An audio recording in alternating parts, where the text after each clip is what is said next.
Spicy mutton वाली।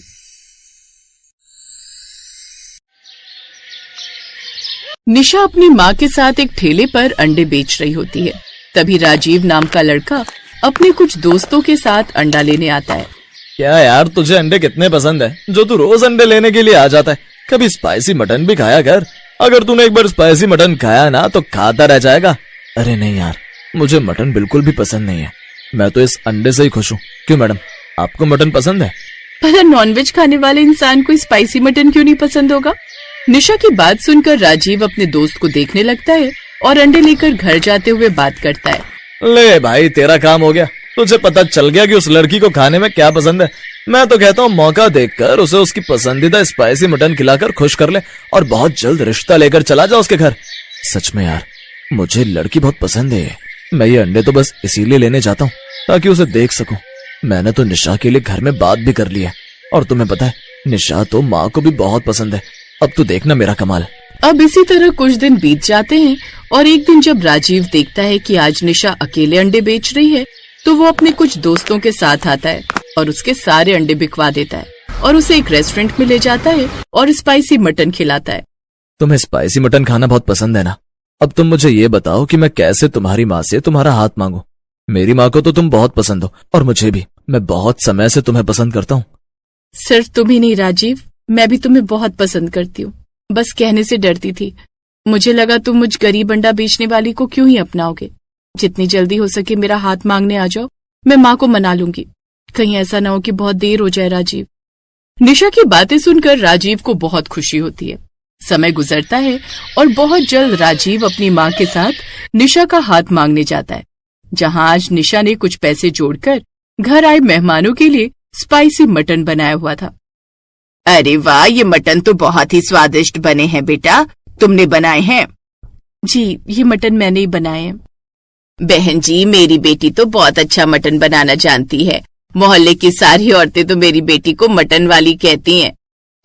ऐसी बात है तो मुझे ये मटन वाली बहुत पसंद है। अब तो बहुत जल्द आपकी बेटी हमारे घर में भी इसी तरह से हमें स्पाइसी मटन बनाकर खिलाएगी। क्यों बहू? जी माँ जी।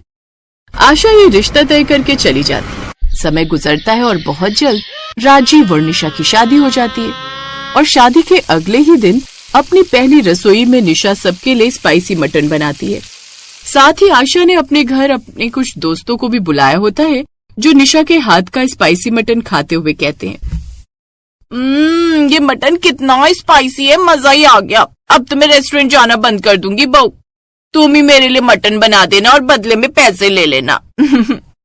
सच में आशा, तुम्हारी बहू तो बहुत स्पाइसी और अच्छा मटन बनाना जानती है। मजा आ गया खाकर। आंटी, आखिर बीवी किसकी है? घर आए मेहमानों को निशा के हाथों का मटन इतना अच्छा लगता है और सब तारीफ करके जाते हैं। समय गुजरता है और जब भी निशा घर में मटन बनाती तो पड़ोस के लोग खुशबू सूंघकर उसके घर आते। ऐसे ही एक दिन निशा ने स्पाइसी मटन बनाया था। तभी उसकी एक पड़ोसन उसके घर आती है। आशा बहन, लगता है तुम्हारी स्पाइसी मटन बनाने वाली बहू आज भी मटन बना रही है। पूरे मोहल्ले में खुशबू फैल गई। अपनी बहू को जरा बोलो हमें भी अपनी रेसिपी शेयर करे। बहन, रेसिपी वही है जैसे तुम बनाती हो, बस हाथ में फर्क है। मेरी बहू के हाथों में ही स्वाद है। अगर ऐसी बात है आशा बहन, तो हमें भी आपकी बहू के हाथ का स्पाइसी मटन खाना है। अब जब वो स्पाइसी मटन बना ही रही है तो थोड़ा ज्यादा बना लेगी, यानी मेरे लिए भी। सुमित्रा की बात सुनकर अब आशा अपनी बहू को स्पाइसी मटन थोड़ा ज्यादा बनाने के लिए कह देती है और इस तरह सुमित्रा निशा के हाथ का स्पाइसी मटन खाकर वहाँ से चली जाती है।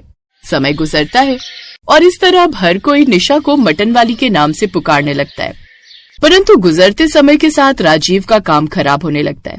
उसकी नौकरी चली जाती है और परेशान राजीव जब एक दिन नौकरी की तलाश करके घर आता है तो उसका एक्सीडेंट हो जाता है, जिसमें उसके पैर टूट जाते हैं और आशा के घर पर दुखों का पहाड़ टूट जाता है। सारी सेविंग्स भी खत्म हो रही हैं। राजीव को अगले हफ्ते डॉक्टर के पास भी ले जाना है। उसके कुछ एक्सरे होने हैं।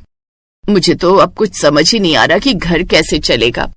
माँ जी, मैं क्या कह रही थी, मुझे स्पाइसी मटन बहुत अच्छे से बनाने आते हैं। मेरे पापा का जब देहांत हो गया था तो माँ को ऑमलेट एग रोल बनाना बहुत अच्छे से आता था, तो उन्होंने अंडे बेचने का काम शुरू किया और भगवान की कृपा से हम इतना कमा लेते थे कि हमारा गुजारा चल सके।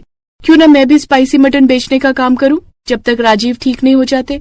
क्या पता हमारा ये कारोबार चल पड़े। वैसे भी लोगों को मेरे हाथ के स्पाइसी मटन बहुत ज्यादा ही पसंद है। निशा, मैंने सोचा था तुमसे शादी करने के बाद मैं फिर कभी तुम्हें नौकरी नहीं करने दूंगा, पर देखो हमारी लाचारी कहाँ तक पहुँच गई है। मुझे माफ करना, शादी के बाद भी तुम्हें काम करना पड़ेगा। उदास राजीव अपनी बीवी को स्पाइसी मटन बेचने की इजाजत दे देता है और 2 दिन के अंदर निशा एक ठेला लेकर आती है। साथ ही काफी सारा मटन लाकर घर में ही स्पाइसी मटन बनाती है और मोहल्ले के बाहर ही अपनी सास के साथ मटन का ठेला लेकर खड़ी हो जाती है, जिसका नाम वो स्पाइसी मटन वाली रखती है और ग्राहकों को आवाज देती है, आपके लिए स्पेशल ऑफर, इसका मजा उठाइए। 2 प्लेट मटन लेने पर हाफ प्लेट मटन बिल्कुल मुफ्त, सिर्फ 50 रुपए प्लेट मटन। अरे इतना सस्ता तो चिकन भी नहीं मिलता और तुम मटन बेच रही हो। अगर ऐसी बात है तो तुम मेरे लिए 2 प्लेट मटन पैक कर दो और ऑफर के हिसाब से आधा प्लेट एक्स्ट्रा। अगर मैं भी तो खाकर देखूं कि तुम्हारा स्पाइसी मटन कैसा है। अगर अच्छा लगा तो दोबारा आऊंगी। इस तरह निशा अब दिन रात मटन बेचती और धीरे धीरे पैसे कमाती है।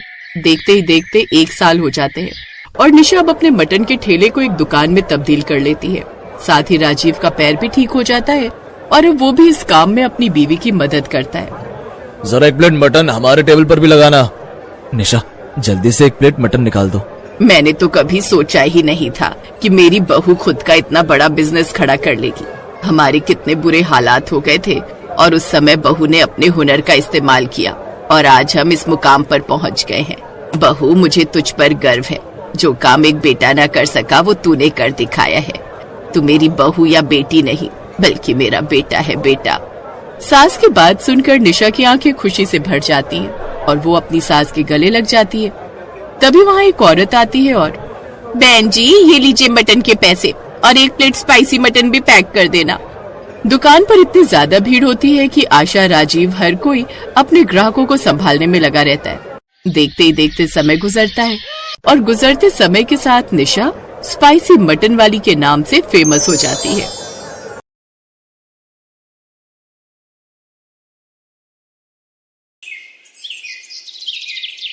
अतुल का जीवन बचपन से ही गरीबी में गुजरा। उसकी गरीब विधवा माँ लोगों के घरों में जूठे बर्तन मांजने का काम करने लगी, तो वहीं अतुल लोगों के जूते पॉलिश करके थोड़े पैसे कमाने लगा।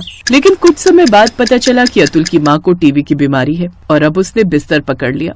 अतुल दिन रात मेहनत करने लगा, लेकिन फिर भी उसकी मेहनत की कमाई उसकी माँ को नहीं बचा पाई और एक दिन उसकी मौत हो गई। अब 12 साल के अतुल के ऊपर 8 साल की बहन निधि की जिम्मेदारी आ गई। वो फुटपाथ पर लोगों के जूते पॉलिश करके पैसे कमाने लगा। एक रोज, जूते पॉलिश करवा लीजिए ना साहब। अरे नहीं करवाने जूते पॉलिश। साहब जूते पॉलिश करवा लो, नहीं तो मेरी बहन भूखी रह जाएगी। क्या मतलब? मेरी बहन का मेरे अलावा कोई नहीं है। मैं जूते पॉलिश करके उसका और अपना पेट पालता हूँ। ये सुनकर राजवीर को उस पर दया आ गई। तो जूते पॉलिश करके तुम कितना ही कमा पाओगे? अच्छा, वैसे मेरा खुद का होटल है, तुम वहाँ काम कर लेना। थोड़ा साफ सफाई का काम है और ग्राहकों को खाना परोसना होगा। इसके बदले में हर महीने तुम्हें तनख्वाह मिलेगी, साथ ही तुम्हें कुछ पैसे टिप के तौर पर ग्राहकों से भी मिल जाएंगे। सच में साहब जी? ठीक है, मैं इसके लिए तैयार हूँ। वहाँ क्या क्या बनता है साहब जी? दाल मखनी, रोटी, पनीर, कोफ्ता से लेकर चिकन सब बनता है। तुम चाहो तो वहीं मेरे होटल पर अपनी बहन को भी साथ ले आया करो।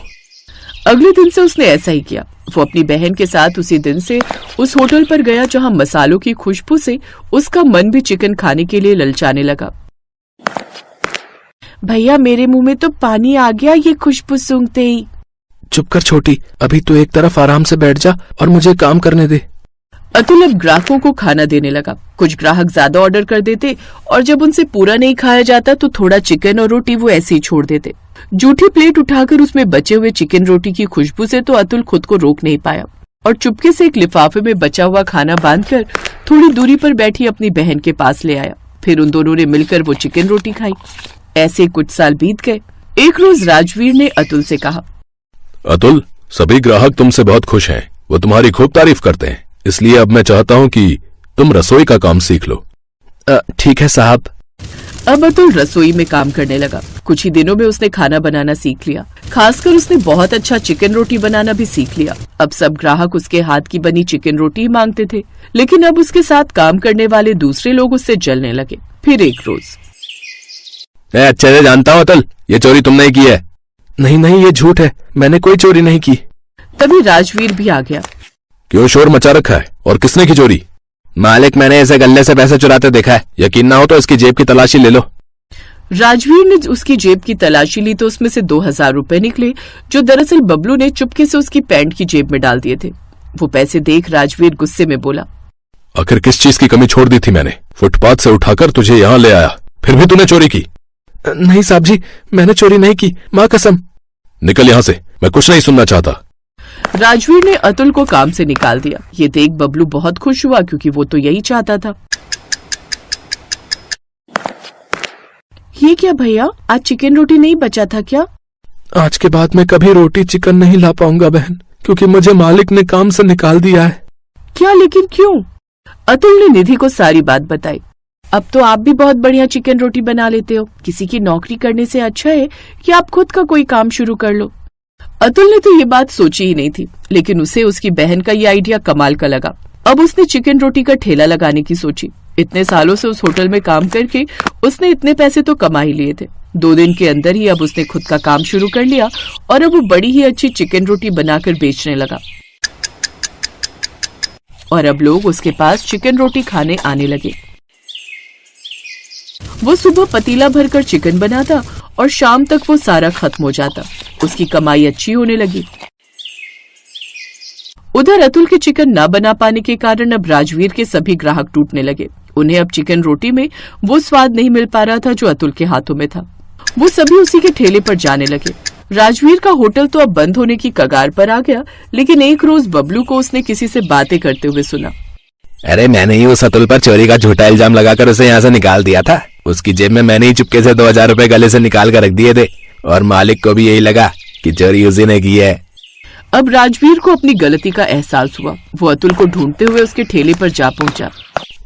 मुझे माफ कर दे अतुल, सभी लोग तुझे पहचान गए, लेकिन मैं ही तुझे नहीं पहचान पाया।